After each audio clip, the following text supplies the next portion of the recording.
Hey, Yale University. Now I know 2026 has just begun, and we've already witnessed significant challenges to our democracy, including direct attacks on individual rights in and around our communities. But despite all that negativity, it's important for all of you, all of our up-and-coming leaders, to embody faith and optimism. Our workplaces, communities, families, and future generations, they deserve leaders who will learn from these low moments and lead us out of them.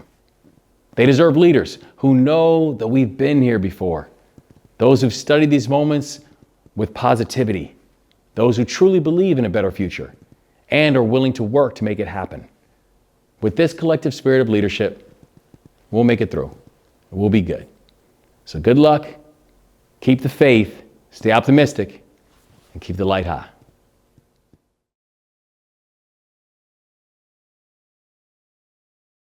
General Enoch Woodhouse was born January 14, 1927 in Roxbury, Massachusetts. At the age of just 17 years old, he joined the United States Army Air Corps as a Tuskegee Airman during World War II.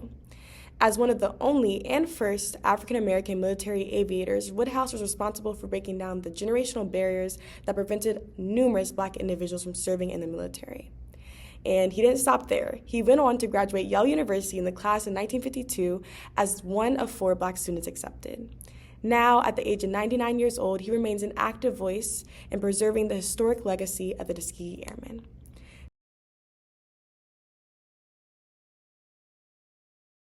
And I'm happy to announce that presently I am 99 years old.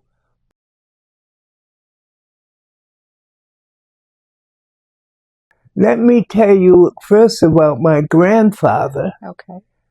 My maternal grandfather and my paternal grandfather. They were both influences in my life, who in turn influenced my father, who in turn influenced me. So there I'll start with my background. My dad was a pastor in the AME Zion Church. Now, most of us know what the AME Zion Church means. African Methodist Episcopal Zion Church. Now, what happened, my father didn't follow what his father did. That is to go into the ministry like my grandfather. I know this may sound circuitous, but this is our tradition. And when we know our traditions, then we can explain it to pass it on to our future generations. Now, my paternal grandfather was a real character. His name was Reverend Joseph Woodhouse. Now, we had no theological or seminary experience. We didn't go to Virginia Union. We didn't go to a Berkeley, Yale Div School, or Harvard EDS, or Union. I know them all. But we taught and we learned from the Bible, the Holy Scripture. And everyone in our family had a biblical name. Enoch, Joseph, Daniel. My 2 aunts were Ruth and Naomi. Well, you know, being from a clergy family, being a family in the forefront of Black leadership, we sought and were sought to assist young, old, upcoming Black people. I say that in all modesty. Martin Luther King was the first one that spoke at my father's church, because even though he was a Baptist, my father and mother took a chance on him, because the Baptist people in that time, we don't want to fool with politics. We don't have anything to do with it.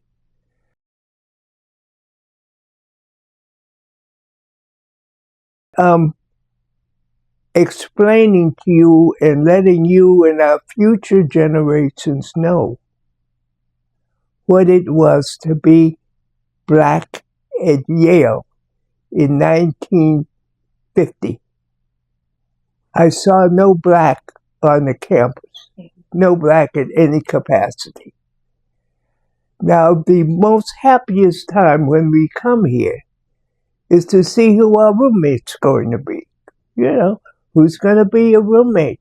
You don't want a slob. You don't want a book guy. You don't want a guy that's, raising the devil. So it was musical chairs.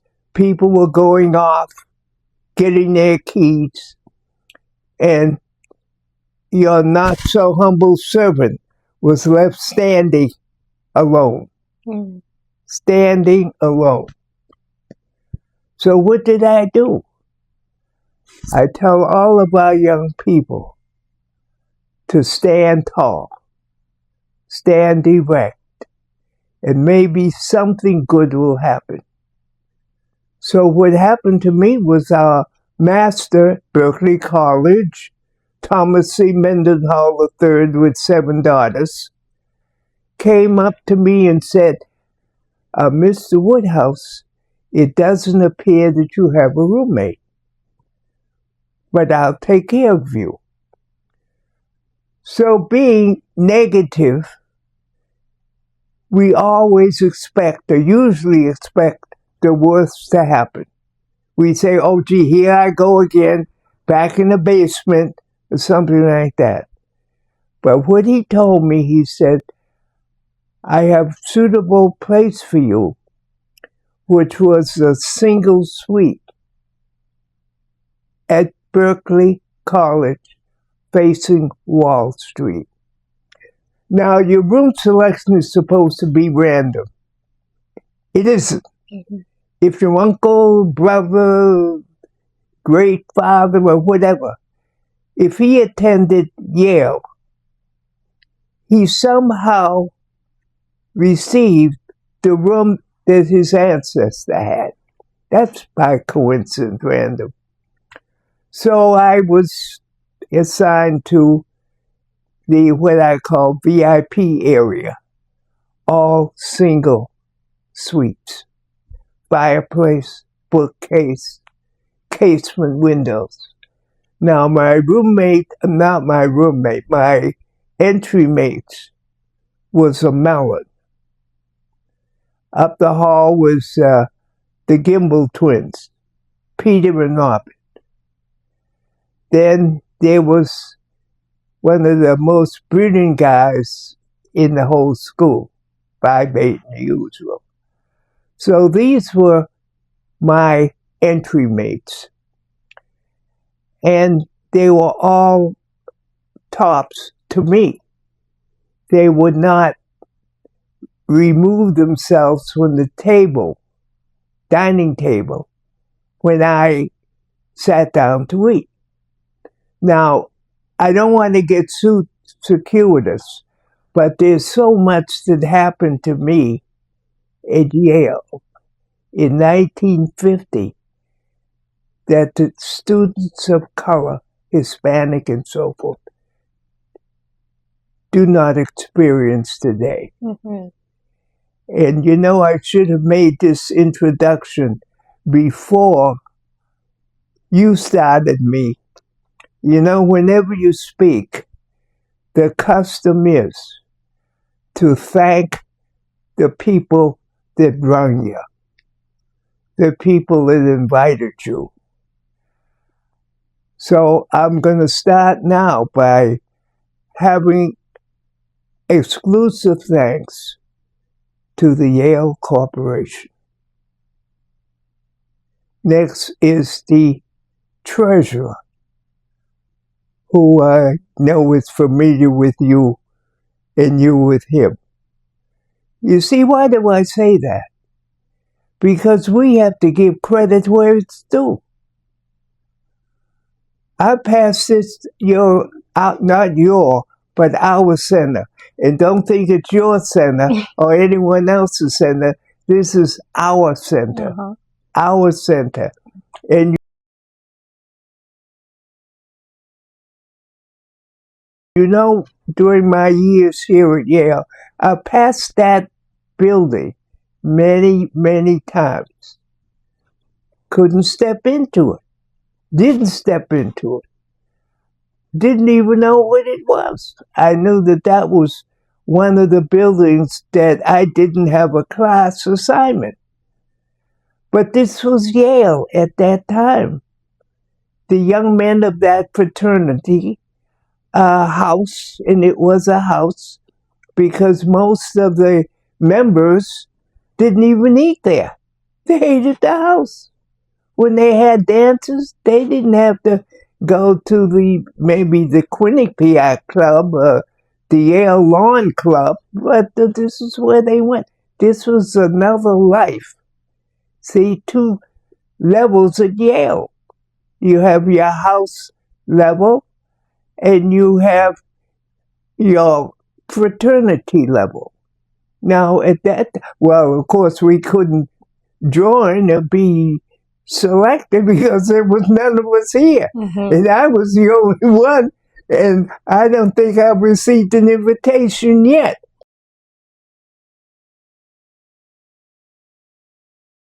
So we were on our way to church, of course, and President Roosevelt announced it. America is at war. And my mother said,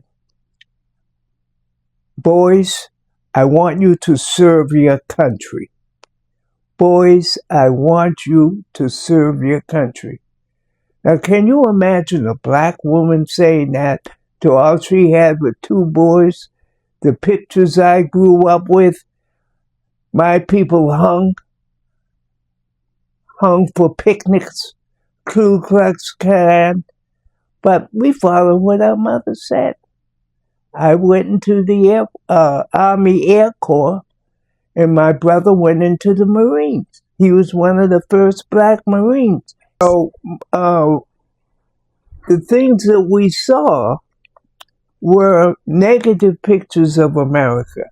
And we thought, well, gee, why is my mother saying that?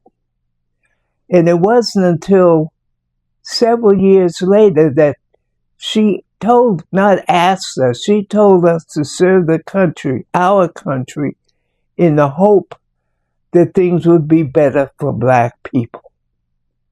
So I enlisted, had my high school diploma in hand, went over to recruiting. A man in a white coat told me to walk across the hall. And I walked across the hall. He stamped it accepted. That was my physical examination. Wow.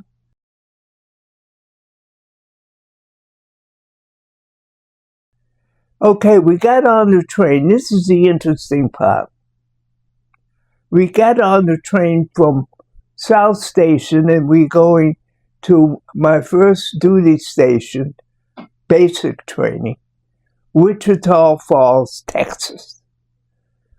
Went on the train, South Station to Chicago, no problem. Chicago to St. Louis, no problem. Now, I was the only person of color because the public school that I went to, Boston English High, first public high school in America, 1821, there was 300 in the class and there were 3 blacks. It was like the Hopkins School here in Connecticut, but it was public. So as we were on the train leaving St. Louis to Texas, the conductor came by and not too gently tapped me on the shoulder and said, "You got to get off this train." I was in uniform of the United States, khakis. And I couldn't believe what he was saying. I said, "Look, I have my military orders." All the kids in there were all white. We were all dressed alike. So he insisted. So nothing I could do was jump off the train with my duffel bag and $14 in my pocket. When I got off the train, I was the only one in the station. So a black porter came up to me and said, "Son, what are you doing here?" I said, "I'm on my way to my duty station." He said, "Well, have you been south before?" I said, "Yeah, I've been to New York." So he said, "No, I don't mean New York, the deep south." So he said, "Well, son, we don't ride that train. And you know, we have a spiritual for that. We don't ride that train." So I just stood and waited.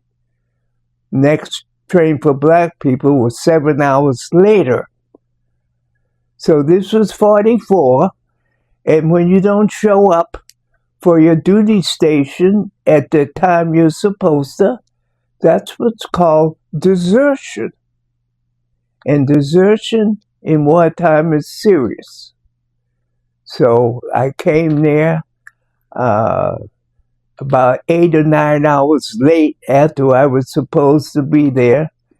And my drill instructor, all our drill instructors were white, and mine looked like the cousin of Archie Bunker. And so I stood up there and took it. I sucked it up. In basic training, we had our white drill instructors, and some let the N-word out, you know, not the regular word, but we know the code word. But you know, he was not a victim, but he was a subject of his own experience. And what I did to give him respect, he hiked with us. Whatever he ordered us to do, we did. Being a Yale, I circumvented the system somewhat reserved for black people. My first duty assignment after basic training in Texas, we were given regular infantrymen's duties in training. But black people at that time, according to a 1924 War Department study, which everyone should look at, and this was conducted by an officer at the Harvard of Senior Officer Training, titled Utilization of the Negro Soldier in Combat. Not suited for combat, number one. We are docile, not to be trusted,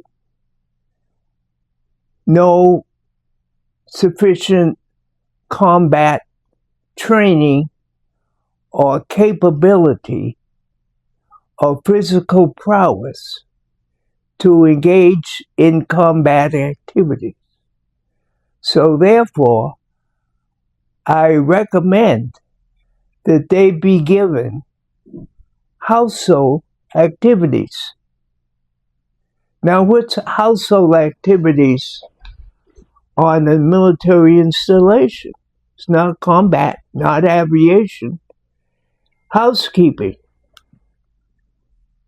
sweeping the streets, cleaning snow, peeling potatoes, refueling aircraft. Those were our regular assignments, duties of black airmen during World War II in 1940s. Now, what is housekeeping? As I told you, it was sweeping the streets, removing snow, servile duties. Now, I had to circumvent that. So, the first job I got, where you can wear your service uniforms, most of our times we wore coveralls. We call them camis. Mm-hmm. And never except once or twice in dress uniforms where you'd stand up and be at attention. But all the time we would be in camis. So I'm looking around and I said, gee, I've got to do better than this.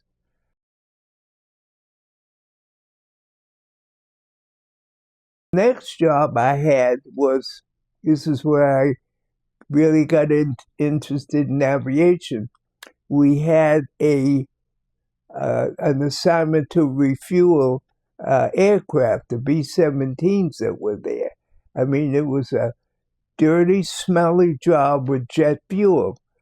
But we were in that coverall, and it was a stormy night, just like we're having here. We drove up in a Jeep, and we were refueling. And so I just walked through the aircraft. We weren't supposed to. But I walked through, and I sat in the left seat, the cockpit, the captain's seat. Well, it was dark at night, and, just 3 black airmen out there, doing the dirty work. So all of these switches, I just sat there, and you were fascinated with all of these switches. So I hit one switch, and thing turned around. I said, Lord, what happened? Uh-oh. So I said to my guys, we got to get out of here. So our Jeep was down, and so this white kid came out in the control area, running out there. What are you guys doing out there? So I just said, I didn't hear anything. This was just a storm going. So we jumped in the car and went up.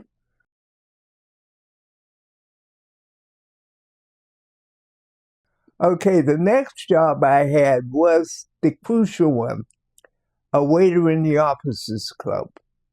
Now, that's a servile job, but that was dignified because you had nice, clean clothes, you had on a starched red jacket, and you served and so forth. So I was cleaning up, and I had this book of Dante's Inferno. It's a comfort book. So I had the book on the shelf where the hats and coats were. And so Herman B. Willey, this first lieutenant from Chicago, and he said, whose book is this? Someone left their book in the club. Now, we have a mentality that we can't appear to be, to white people, too educated. See, the word that's used against us is uppity. We can't do that. So I just, I was hesitant, but I just stood up and said, this is my book. So he looked and he said, if this is your book, he says, you should be an officer. And I want you to come to my office and I'll fill out your application and do your stuff. And that's how I was sent to officer candidate school. That's why I always say, no matter what happens, there's always one person that will stand up. Of course, you have to be patient sometimes, but it happens if you do the right thing and stand tall. So from then I was sent, I did my aero training at Hanscom. They had an aero club, so that's how I got my private license and all that stuff.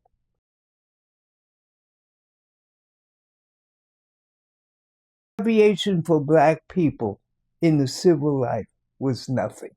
It was abysmal. And the war was over in 1945. And in 1949, I was assigned to the all-black 332nd Fighter Group known as the Tuskegee Airmen. I didn't train in Tuskegee for anything, went there a few times with the group. but every black pilot, navigator, bombardier, mechanic was formed into one unit, the 332nd Fighter Group. Now, when they came back from overseas, the guys told me Dinkins, mayor of New York, and all the guys had done very well, but none could get a job as a commercial pilot. And when they debarked, the blacks went on to the left side of the plank, and the right side was for the black guys, us. And they could bring in Nazi memorabilia, guns, swords, daggers. We could bring back nothing. And this was told to me by Lee A. Archer. Of course, we know all the guys. And you might say, well, Woodhouse, how did you know all the guys? Because I was the paymaster. And the paymaster at that time, no checks for anybody, no bank account. I had a satchel. I put up close to 2 or 3 million every month with guards from a bank. And this was the way we paid off. And the only reason I say don't be a paymaster is because you have to count the money 5 times. And it has to be, and I was happy to say I was on the button. I could, can't do it now, but at that time I could do it. Now, why a paymaster being sent around to the various installations? Because when you're on orders, TDY, temporary duty, you show your orders, your ID, and the paymaster, every base has a finance officer. So they go with their orders to be paid. They wouldn't pay them. They would say, well, we don't have enough money to pay you. Can you imagine a dispersing officer with millions? So I go into the Yale dispersing officer with a check for $20, and they say, well, we don't have the money. Or they see you coming up and they close the window. So Colonel Benjamin O. Davis Jr., West Point, 1938. He loved me and I loved him. Of all the many Tuskegee Airmen, all types, there were only about 5 or 6 Ivies. I was the only civil, and there was our meteorologist, the most qualified meteorologist in the whole Air Force, PhD in meteorology from MIT. Okay, so General Davis had me go out with Harry Stewart. He just passed away. I think he downed 2 jet Me-262s in under 3 minutes. Couldn't get a job, no recognition when he got out. But, this is America at that time.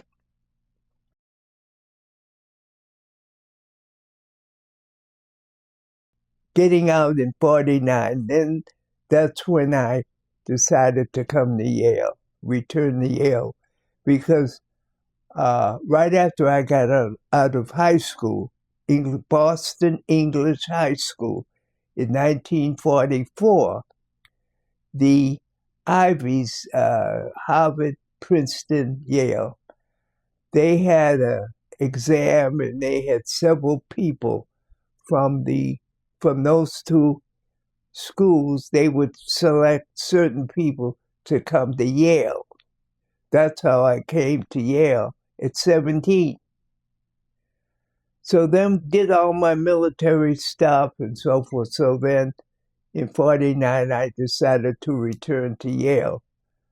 So when I came back to Yale, I came back as a sophomore.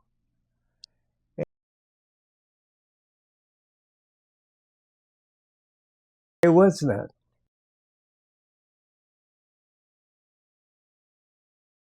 That was my outlet. There was a man, and I think I showed his picture was shown to our dean, Edward Goin, Goin, class of 1914. Now, if you notice, most of the early Yaleys were very fair complected. I don't want to go into that business, but you have to, a fact is a fact. Most of them you'd have to look 2 or 3 times. So Edward Goin came knocked on my door, introduced himself. I was short. Now back to Dixwell Avenue. That was sort of my outlet. Now, I did not know Dixwell Avenue. When I came here, you know, you were in the college environment. You didn't know where we lived. We didn't know where we could get a haircut. We didn't know where we could get, not me, but, you know, my sisters, you know, certain things that, you know, we have to know about. So I was walking up Dixwell Avenue, and I encountered Dr. I've forgotten his name, but he had his dental practice just on the line between Golf and where, you know, that area. And his good to the black students at Harvard and Yale, because during the Christmas or Thanksgiving, he'd invite all of us down for Thanksgiving Christmas dinner, because he'd do it every year, particularly when the Harvard kids, they probably didn't have the funds to come down. He'd have tickets for us, and that was our outlet. I survived with interludes where we lived, the projects. They had a sort of nightclub, Recorder. That was the name of a place on Dixwell Avenue. You could get some good soul food there. I'm not knocking our Yale cuisine, but, you know, we have to, you know, see the real deal once in a while. So that's where I'd go once, about twice a month when I get my hair cut.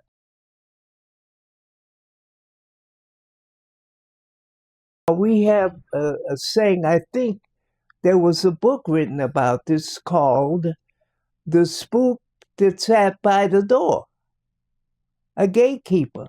In other words, the gatekeeper was to keep your brothers and sisters out. We're told by our own people a lot that, you know, we're not taking applications now. We're some of our own worst enemies. Now, when I had my second year of law in New Haven here, the number one guy was from, he was the city corporation counsel. So one of my law professors said, well, go over and see him over on the right and back of City Hall. Number one, I sat in his office, no, not in his office, in the lobby for about 20 minutes waiting. He saw me for 2 minutes and said, come back. I didn't come back because I know he was the spook that sat by the door.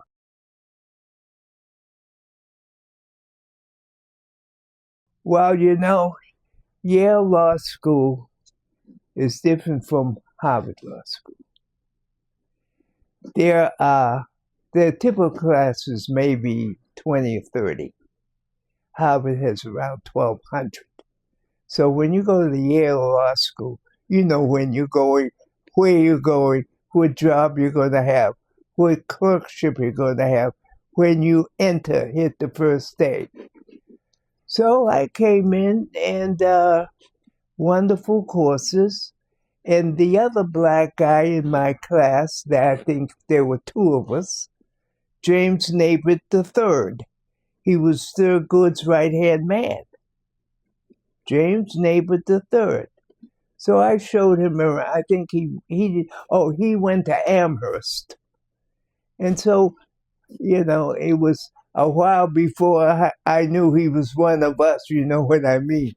But we got together, and he says, Woody, my dad is arguing Brown versus Board, Supreme Court.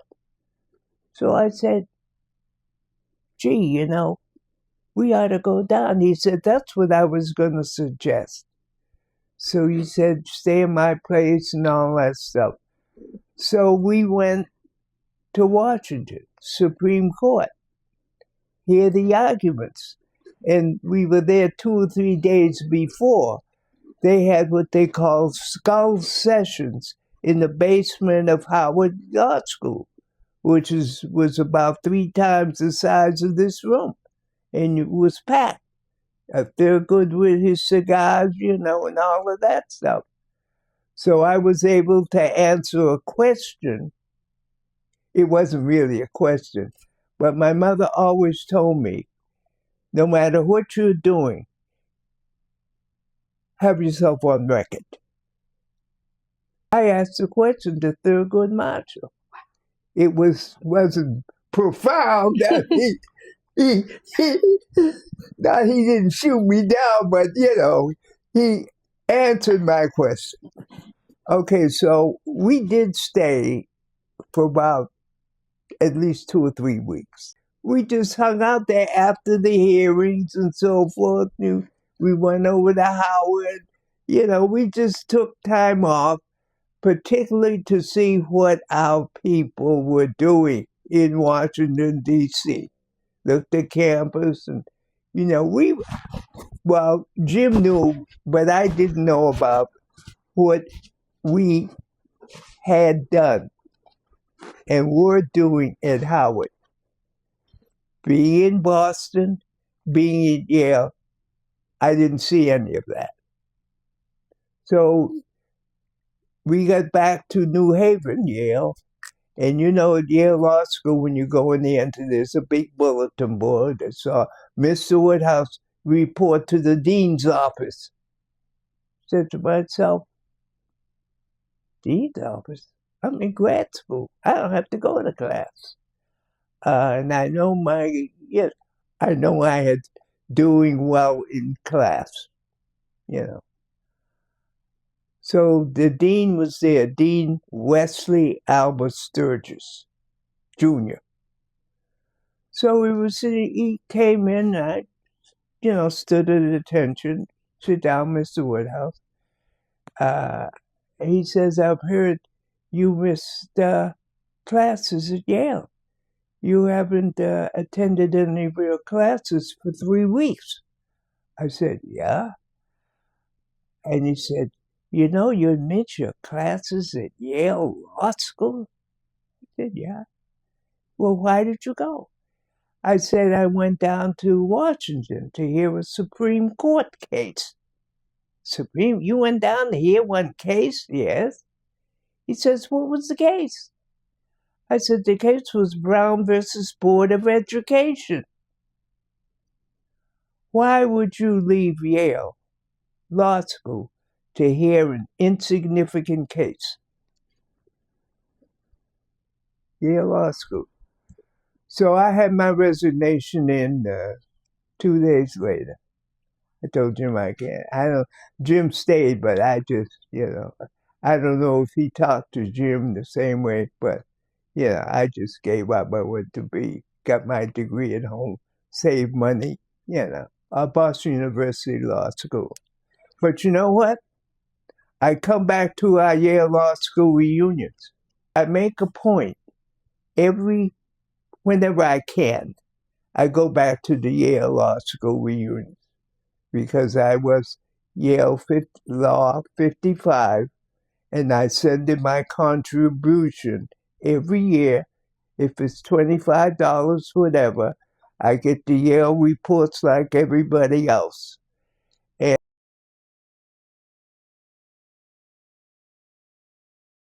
things might not go well for us. And it seems like we have, for some reason, more things wrong going with us for some reason. I don't know what the reason is. But do your duties, ignore the slurs, ignore the snubs, and do your best. And we have to remember, excellence is no substitute. Everyone has to realize excellence. Every person here should seek, find, and accept a mentor here. Because there's one person that won't make a big issue, but they see something in you. Now, they see something in you that we can't see in ourselves because we're all mostly on the same level. So we have to seek out the mentor. Now, if you don't seek out the mentor, you lost it. Good things will happen in the proper time.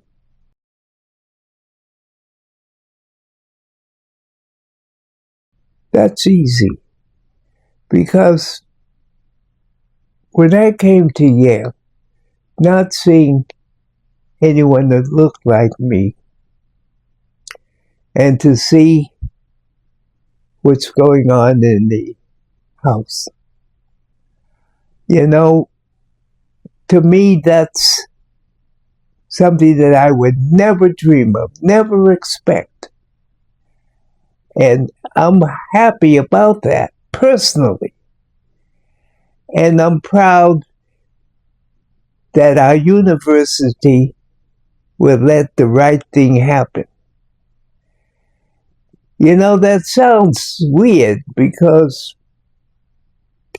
when the house was first going to start, as you know how the starting was and so forth, it was rocky and so forth. There were not too many supporters, even among our Black alumni. And the thing about me was I was close to New Haven. I was close to Yale. And what Yale did, no other institution has done. And any leader, this includes the African-American Museum in Washington. This is a dream fulfilled. I couldn't visualize this. I couldn't visualize the house, what you're doing, and your alumni, and, what you're doing. And what is outstanding to any person is something that happened that their dream couldn't happen. By being 99, I've seen the promised land. Who would have thought that there would be many of us here in a position of dignity, authority, respect, and financial support? Okay, first thing, serve yourself. Keep yourself in order. Respect your parents, because they brought you here. This is all basic stuff. Respect yourself.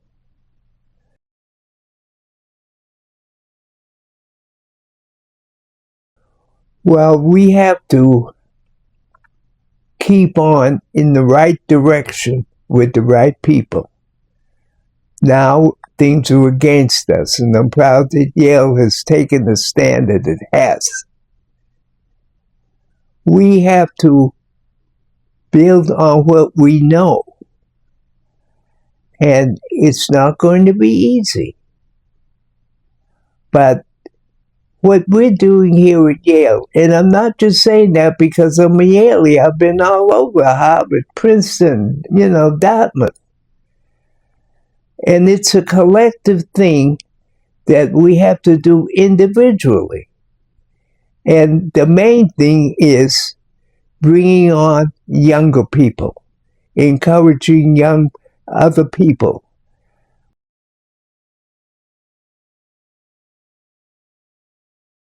Well, the most in my memory were the conflicts in World War II and our conflicts in Korea and Vietnam.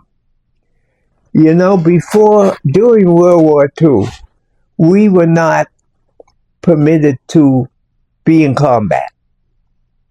We were still housekeeping, cooks, bakers, truck drivers, prison guards. And the reason why I like General George S. Patton Jr., he was in a desperate thing. And he said to the black service troops under him, they weren't fighters. He says, you're no longer cooks and bakers and truck drivers. You're going to pick up a rifle and fight like every American soldier. That's how we want dignity. Trivia question, what two generals does every black respect and revere? Eisenhower, no. Bradley, no. Montgomery, no. The first is General George S. Patton Jr., and I'm familiar with his, direct descendants, is when he said, you're no longer cooks and bakers, truck drivers. He says, I want you to be soldiers like every man. Pick up a damn rifle and fight. Now, no one can ever guess the second general. The second general was Field Marshal Erwin Rommel, who was a German. Why a German? Well, the Germans in North Africa had captured 5,000 or 8,000 American troops. That's a big number. See, we're just hearing about how many we were captured prisoners and how many were killed. But back to Rommel. He was approached by the senior American officer and said, well, you've taken all of these prisoners. But, in the American army, we segregate our troops. And you can't put them together. So Rommel said, nine. No. He says, as far as I'm concerned, they're all American troops. And they will be all housed together, according to rank.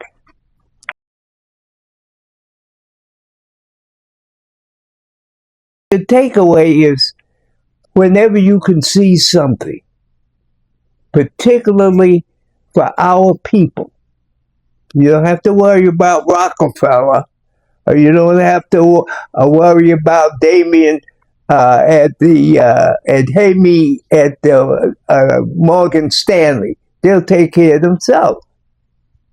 And the ironic thing is, they expect us to do the same thing.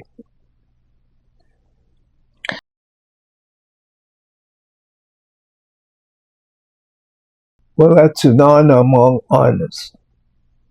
I've been to West Point. The thing is, no man is really considered a prophet in his home. But when I think of this new generation, would think of me, because there are a lot of other blacks, in my generation, seniors, got a couple of federal judges here, this and that. But I don't know why they chose me. And I'm delighted. That's why we'll drive through the snowstorm, the record snowstorm of 50 years. Because, to me, that's not an honor, that's a duty. I have to do that. Looking at the white bulldog, I want to repay Yale. I couldn't say black people helped me get here, because there was none. They couldn't. I mean, we just weren't available. But to see the dream of the number of our students here, not just the numbers, but the spirit. And this is, for me to be speechless, this is something. It's like you get a present from somebody that you never thought you'd get a present from.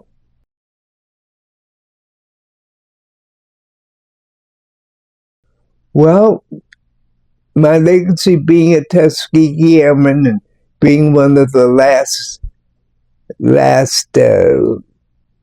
not survivors, but being the last member that's ambulatory, they can get out through snowstorms and everything.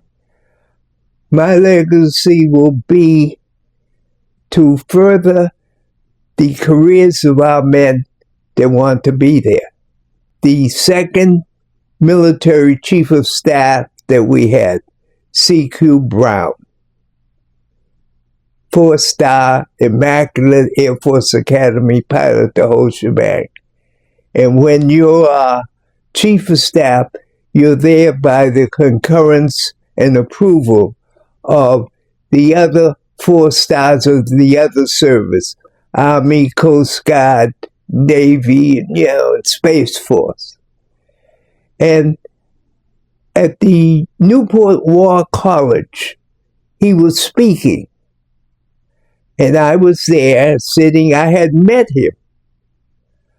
But what my legacy is, every black colonel and general thanks me and says that it was for me, not me personally, but I happen to be the last survivor, the guy they can talk to.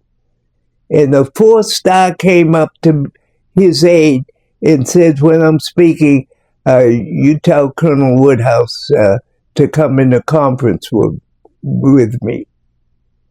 And we sat and talked, and we embraced. Men, particularly black men, we don't do that. But he said, I am where I am because of you. Even Clarence Thomas said that.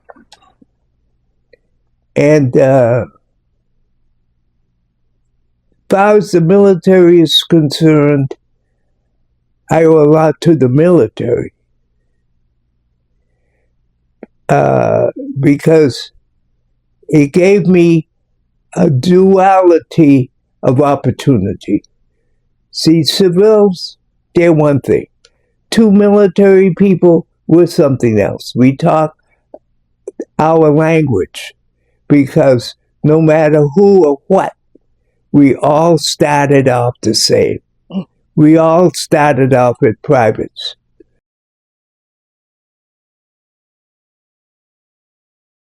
So you see a lecturer coming, a physicist coming in, a nuclear physicist talking about the planetary gravitational force in the 4th dimension. Go. You just may learn something. If you see a musician or a composer from Italy, and he's talking about, you see on the plaque, the subject will be the intermodal construction between Boccherini and Palestrina. Go. I went, and you learned something. People say, well, where are you going? I'm going over to hear this lecture. Oh, you don't know anything about it? Yeah, I don't know now, but I will know something. Now, here's the other main thing. When you're there, people that know something will be there. And they will look at you and say, gee, why is this young person over here? He's a 2nd year, 3rd year student at Yale. Gee, I've got to get to know him. Or he'll introduce himself to you. or you come up and just say, I enjoyed your lecture. Now, you don't have to know the subject matter. This is what I did. It's a lecture 4 to 6. You want to go swimming, you want to do this, go to the lecture. That's why here at Yale, we're the best. You can always go swimming, and above all, this is the main thing. When you see our young people, you ask them what they're doing. Where are you in school? What are your grades? And you let them know the possibilities of them. Because you know what? If you don't tell them and make yourself known, they'll never have it. They'll never hear of it. And we at Yale are privileged. You tell people you're from Yale, that's more important than your name. So sure. Carry it and treasure it. And this is all build-up time. We're passing this on. That's why I'm here. Being able to pass on almost 50 years when I left. Because when I was out 2 or 3 years, there were none of us here.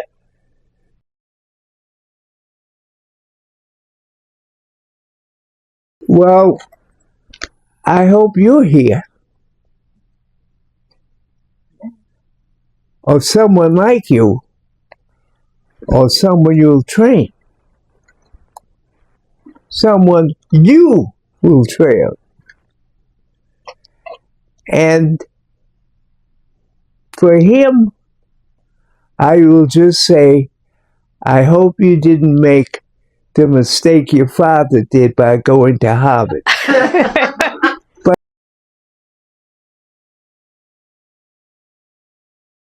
But I have to say, I'm here for you. I'm here for you.